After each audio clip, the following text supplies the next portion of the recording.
زبطت. يلا نشوف 45 كيلو حليب غنم قديش بطلعن زبدة.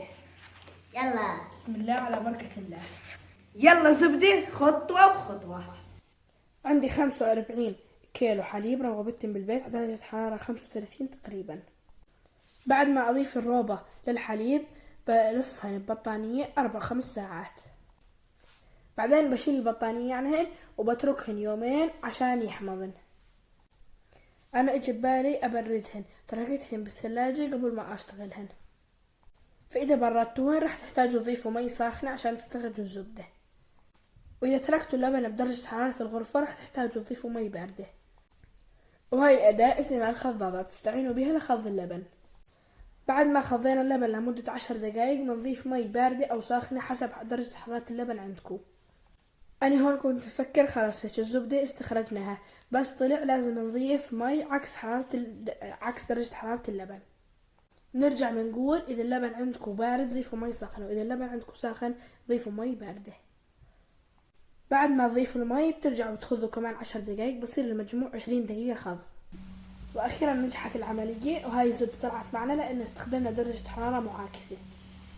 الآن بتضيفوا قالب من الثلج بتتركوه ربع ساعة عشان الزبدة تتجمع على بعضها. اعملوا متابعة عشان نكمل بالوصفة. وبالنسبة لسلافة الكفوف هاي سلافة دخيلة علينا، المهم الواحد يكون ايديه نظاف واظافره مقصوصة وامورنا بالسليم. كلياتنا ببيوتنا بنطبخ بدون كفوف، لكن بنراعي معايير النظافة. وهسه صرنا مرحلة جمع السمنة وتكوينها. طبعا هون انا فصلت الزبدة عن اللبن وحطيتها بوعاء في مي وثلج عشان تكوينها يصير اسهل.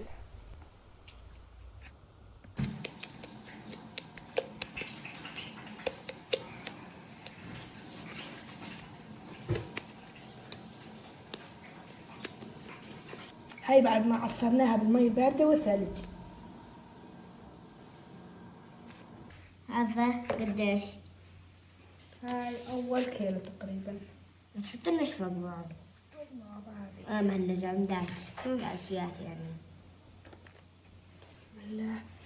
2,792 45 كيلو حليب طلع لنا 2.5 زبدة. برأيكم هاي النسبة صحيحة ولا لا؟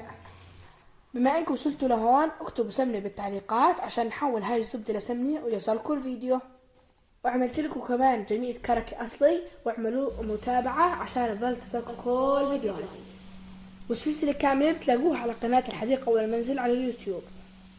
بتمنى ان الفيديو كان خفيف لطيف عليكم، وبس باي باي سيو.